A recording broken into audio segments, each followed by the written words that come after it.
Okay, well, the video is going to start here, and it says, we're covering Chapter 8, Hypothesis Tests. We wish to make a conclusion about the population based on some data. And the way we're going to do this is we start off with a pair of hypotheses.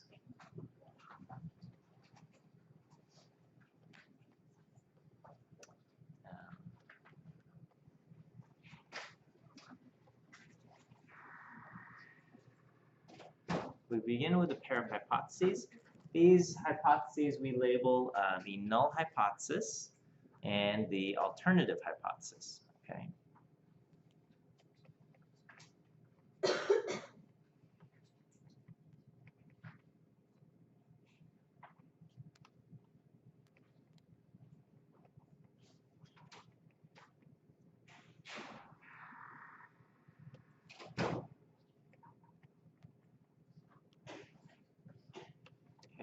The null hypothesis we will often abbreviate as H0, and the alternative will be HA, H sub 0 and H subscript A. And within these hypotheses, generally the null hypothesis makes some kind of claim about the population. Okay.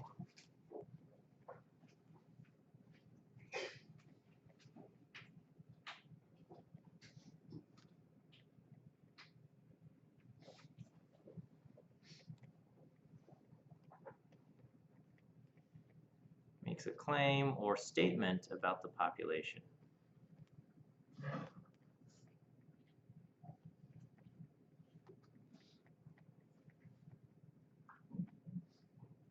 So, for example,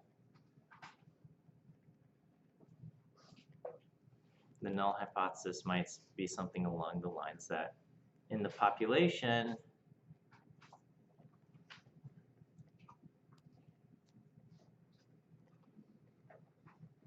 the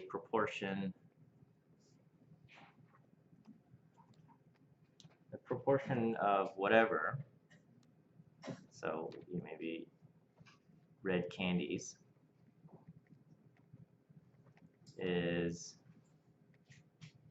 19% or something like that. Okay, so the null hypothesis makes some kind of claim. So in this case, we're saying in the population, the proportion of red candies is 19%. We can express this symbolically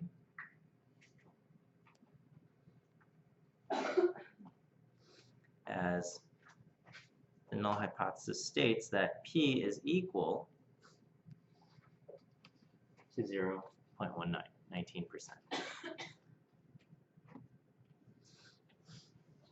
The alternative hypothesis will be a kind of a contradiction of this, and we'll say it is not 19%, or it's something else. Okay, and then the alternative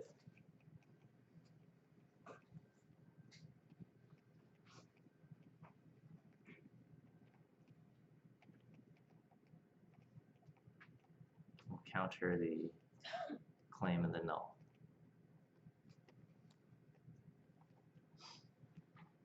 So it'll be population proportion is not.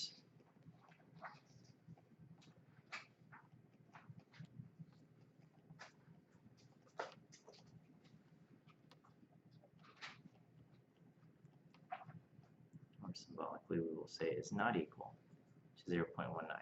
Okay. Also allowed is to say things like it's not 19%, but we're only interested in P being greater than 19%. Okay, the population proportion is not 19%, but I'll talk about that in a second here. Okay, so this is what we have. The null hypothesis makes some kind of claim or statement about the population, and this is what we do. Now, we call this hypothesis testing because we're going to test this claim. And the way we test the claim is we say, okay, if the null hypothesis were true, what would we expect to see, and how does this compare to reality? We basically do, expectation versus reality. If those two things end up being similar, then we have no reason to doubt the null hypothesis. On the other hand, if expectation and reality are vastly different, then probably the ideas that we had going in that created our expectation is wrong. Okay. So we will test our hypotheses. So generally we will test the null hypothesis.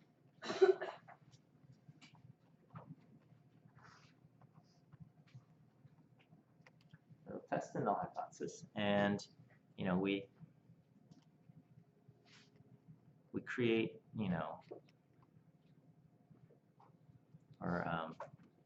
we assume the null hypothesis to be true.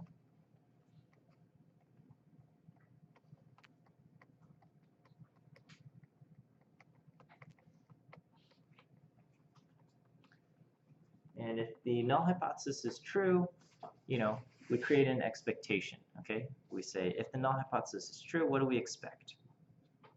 We assume the null hypothesis to be true, and we say, if the null hypothesis is true, what would I expect?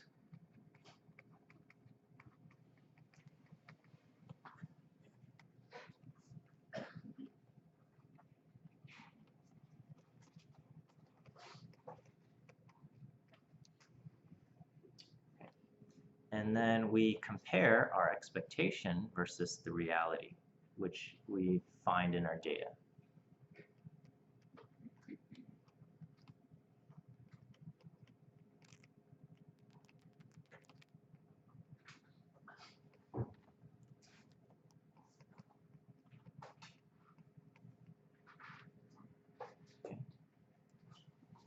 The reality comes from our data.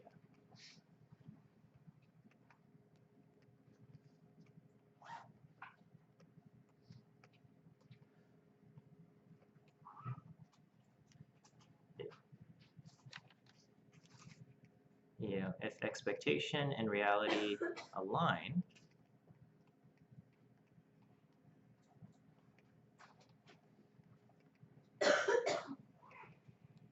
then we have no reason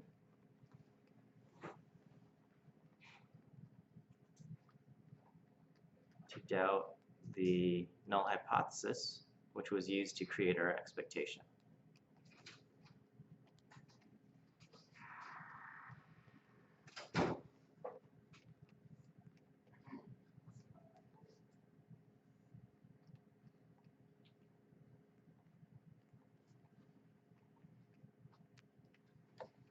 And on the other hand, if the expectation and reality are vastly different, then this gives us reason to believe that the ideas we had that created our expectation were wrong.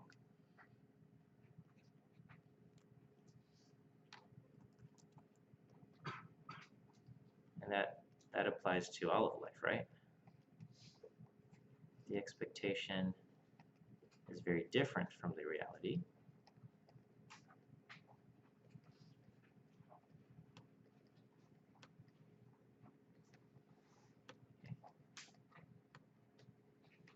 And this indicates that the assumptions we made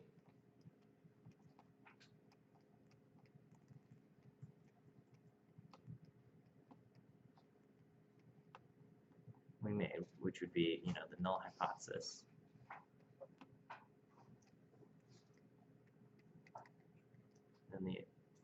then this indicates that the assumptions we made to create our expectation were wrong.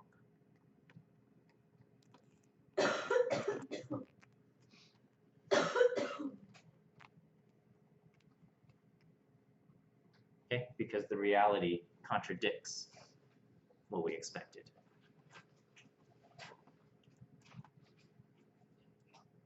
Okay, so conceptually, does this kind of make sense?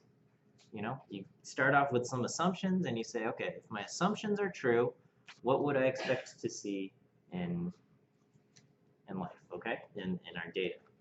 And then you observe your data. Maybe those two things are very similar. You expected to see something, and you ended up seeing that thing. Okay, well, great. Your assumptions, you have no reason to doubt your assumptions. It doesn't prove that your assumptions are true, but you have no reason to doubt them. On the other hand, you make some assumptions then based on the null hypothesis. You expect to see one thing, and then you look at your data, and the reality is something completely different. Okay? Then, because you saw this data, and this actually happened, and this is the reality of the situation, then that means the assumptions you made that were used to create your expectation, those were wrong. Okay. All right, so how do we talk about expectation versus reality, and how do we measure how different they are? Okay. So so basically, we would just when we're dealing with our data, the difference between expectation and reality is just going to be a difference between numbers, okay?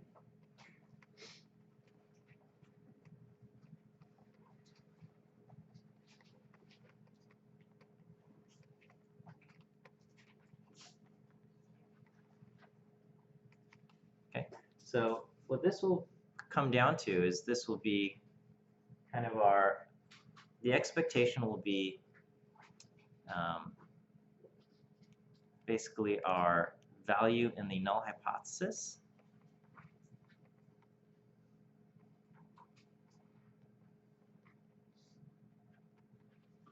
minus,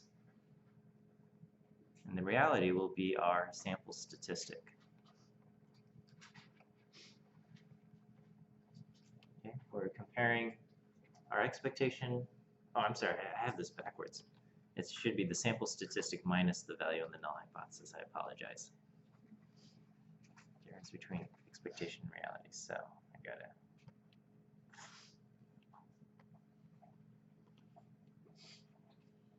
It's gonna be sample statistic minus the value in our null hypothesis.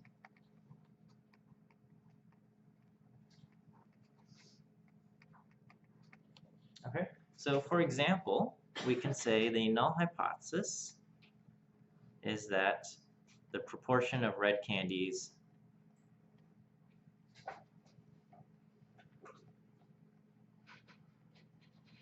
is 19% or something like that. Okay, so null hypothesis, we'll say that P is 19%. We've got, you can imagine some situation where we have a bucket and it's full of candy.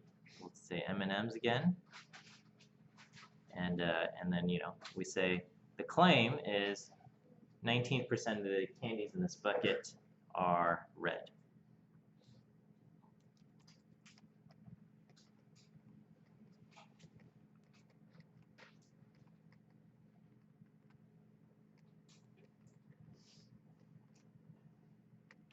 Okay, all right, and then we go in and we gather our data. Okay, so we get our data, and in this case, this will be a random sample.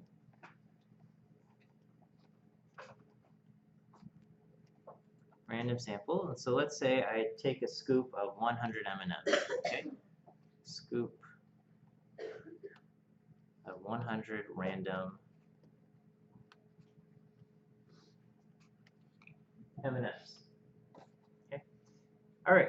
If my null hypothesis were true, what would I expect to see in my scoop?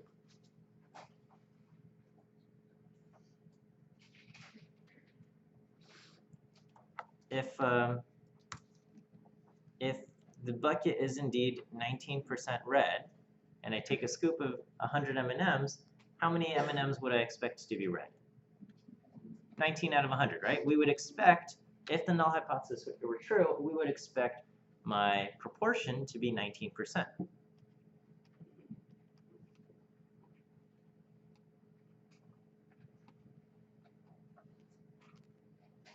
We expect the proportion in our scoop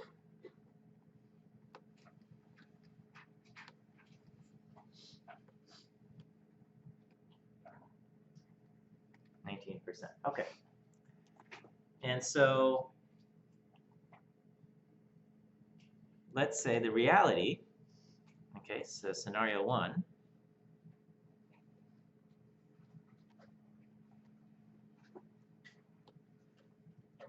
so reality is p hat ends up being 20%.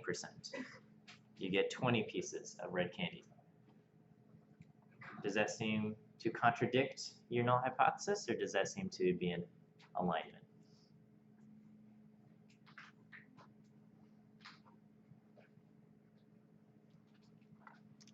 So you took a scoop, right? You're expecting 19%, you get 20%, okay? Would you go, oh my gosh, my bucket of M&Ms, this is, it's not 19%, it's 20%. Or do you feel like, okay, this could happen because of the random scoop?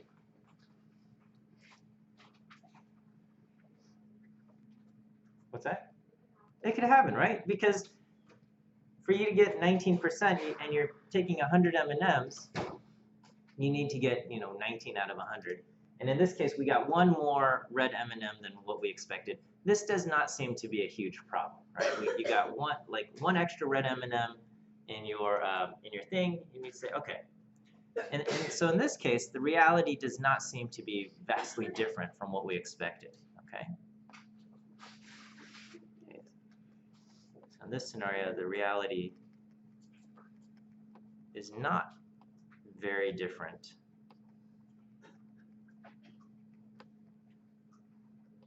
from what we expect. Okay, it's actually quite similar.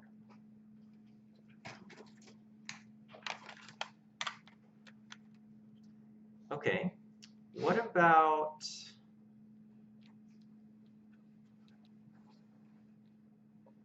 if you get, instead of 20% red M&Ms, let's say you ended up getting scenario 2, your reality is p hat is 24% red M&Ms. Okay. Or scenario 3, that the reality was p hat is equal to 31% red M&Ms. Okay. At what point do you say my p hat is different enough from what I expected? I'm going to draw the line here and say the assumptions that I made to make my expectation were wrong. Okay, that's the question, right? So we'd say, there's something in our gut feeling that says, okay, 20%, that doesn't seem all that different from 19%. But as the number, as what we actually observe starts to differ more and more from what we expect, there's an uneasiness. Is it possible that the bucket is actually 19% red M&Ms, and because it's a random scoop, and sometimes you get more and sometimes you get less, is it possible that a random scoop will produce 31% red M&Ms? It's possible. And the question is, do you think that's what happened here? Or do you think your assumptions about the bucket are wrong? We're faced with a choice here. Does that make sense? We don't know if maybe it was just the randomness that caused me to see 31% red M&Ms, or maybe my assumptions about the bucket are wrong. Okay, because at this point it seems like 31% and 19%, those do seem kind of different, but how different are they? That's our question, right? So, at what point do we draw the line and say, okay, the reality is different enough from my expectations that I've got to say my assumptions are wrong? I guess we'll put that on the next slide.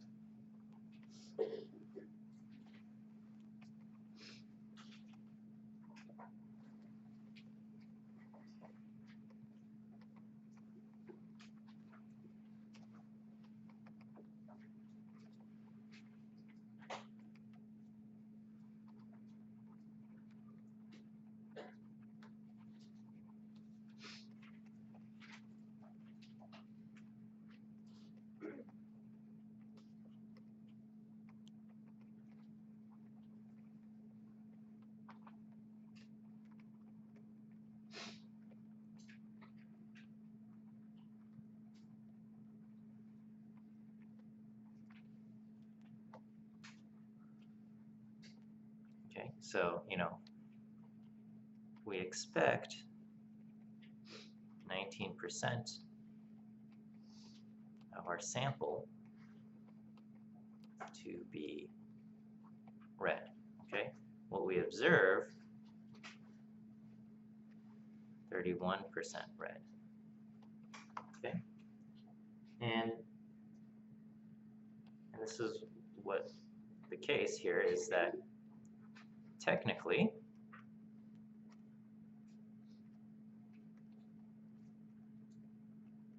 because we took a random sample,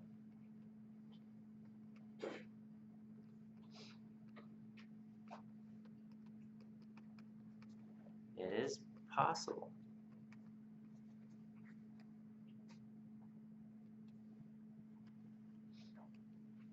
that we got 31% purely from random chance.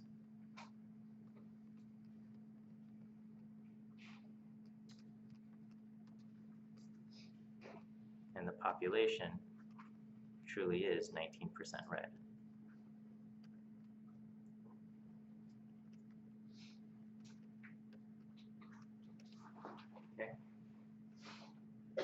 Okay, on the other hand,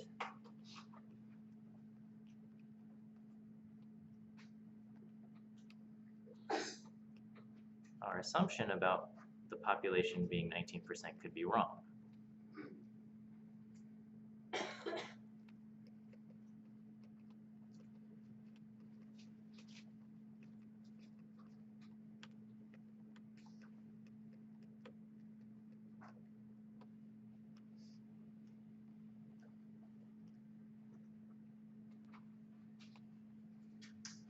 Okay, so the way we're going to kind of help us decide, rather than just going with this gut feeling of 31%, 19%, those feel different, we're going to use what we learned about sampling distributions, okay? And we're going to say, all right, let's assume that the population truly is 19%. If the population truly is 19%, then we can say, what is the probability that a random sample ends up being 31% red? Okay? And if we're going to say that our assumptions are wrong when our sample ends up being 31% red, then we would also say our assumptions are wrong if the sample was 32% red or 33% red, and so on and so forth. So the question becomes, what is the probability that a random sample taken from a population of 19% produces a sample that's 31% or more red? Okay, so we're going to calculate a probability. So we calculate a probability.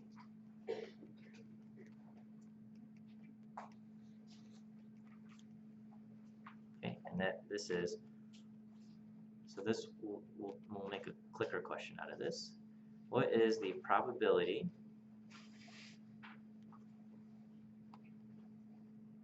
that a random sample of 100 candies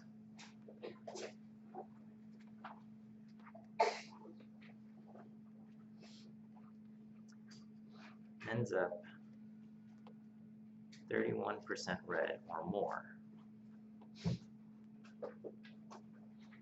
Okay, and then it will be if the population is 19% red.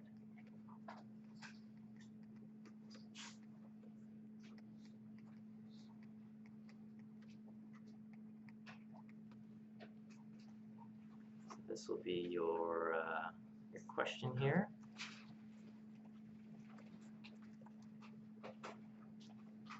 So let me give you some answer choices.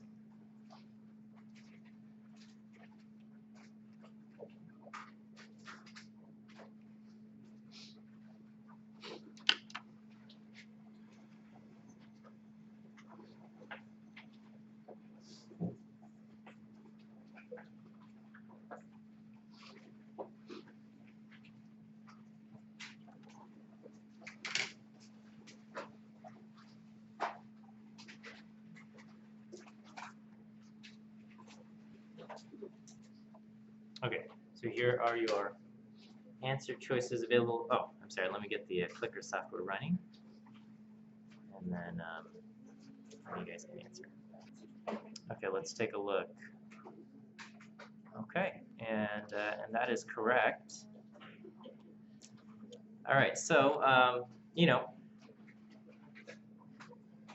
we say that because of the central limit theorem, we know that the sampling distribution of p hat follows a normal distribution. And we know that the standard error is going to be the square root of p times 1 minus p over n. And what we have is the population is 19% red. And our sample size is 100, therefore my standard error ends up being 0.0392, something like that. And so the question now is, all right, if the population is truly 19%, how often will a random sample end up being 31% red or more? And so I get a z-score. My z-score is 0.31 minus 0.19. This is basically my reality, or my observed, minus what I expected, right? This is the difference between the reality and the expectation, except we can't just say there was a 12-point difference, because we don't know if 12 points is big or not. So we have to compare that 12-point difference to our standard error. So we take that difference of 12 points and we divide by 0.0392. And when you do that, you get 3.06. And then when you look this up, this tail area ends up being 0.0011. And that's our answer.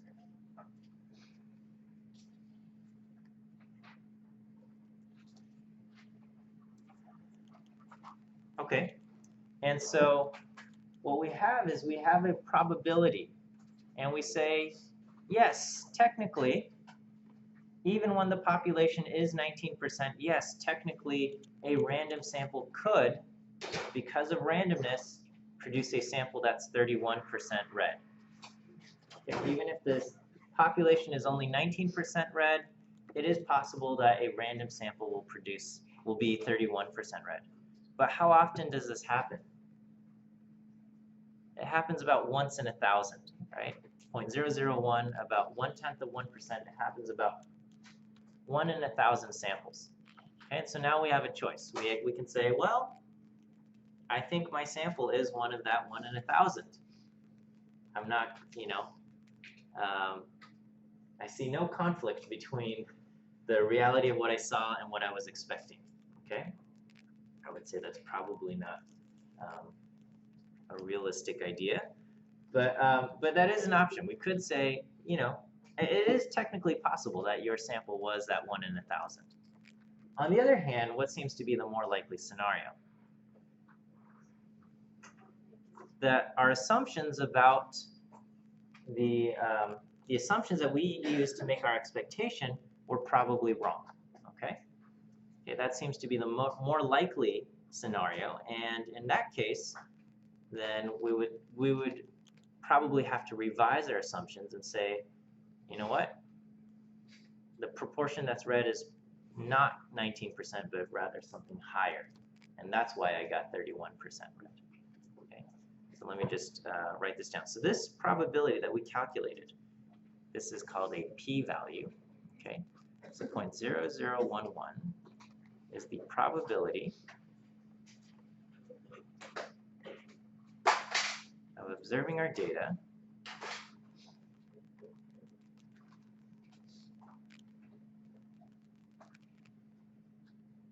if the null hypothesis is assumed to be true.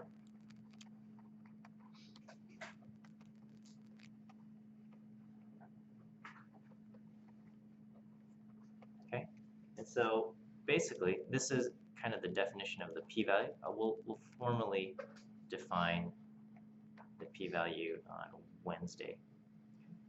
So the probability of observing your data if the null hypothesis is true. So it means yes, technically it is possible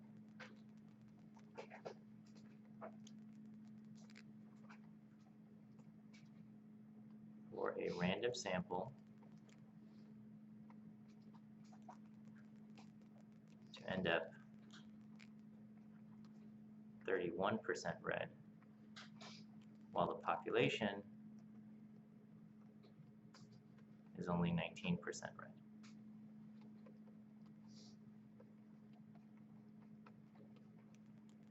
Okay. But this happens with probability 0.0011, or about 1 in 1,000. Okay. So while it is possible our sample is this 1 in 1,000 sample, okay?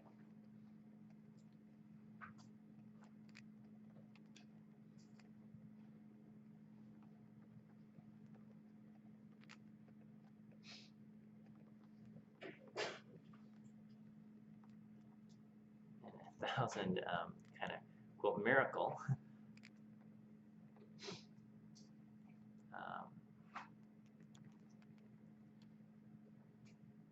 You know, it's,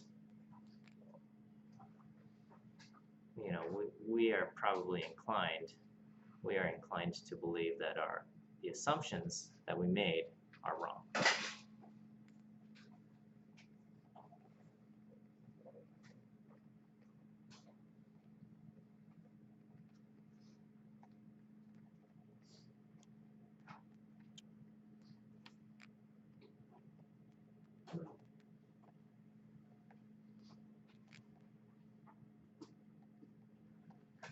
We're inclined to believe instead that the assumptions we made were wrong, okay? And that's why the reality of what we observed did not align with our expectation. Okay.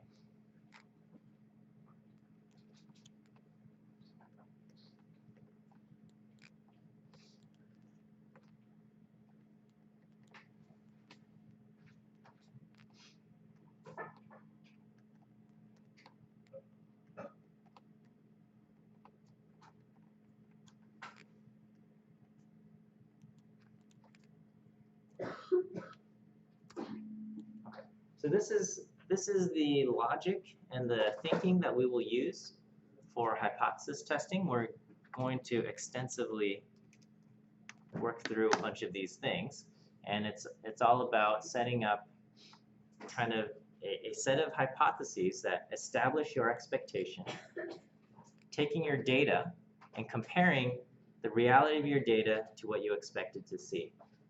If those things are in alignment, you have no reason to doubt your assumptions that you made. On the other hand, if the reality is very different from what you expected to see, then that gives indication that the assumptions you made to make that expectation were wrong. Okay? And that's what we have here. And the reality of our data was that we got 31% red M&Ms. Under our assumptions, we would have expected something around 19% red. Okay? And when we did the math, it turns out 31% is indeed very different from 19%. And that is why we're going to conclude that our assumptions were wrong, and we would conclude that the bucket has to be something more than 19% red. Okay? So this is just kind of an introduction to the logical thinking and reasoning. Okay? Please make sure you just understand this logical thought process, and then on Wednesday we'll formally, I don't know, define the steps and all of the kind of the math and the work that we'll go through it. All right, we'll see you guys then.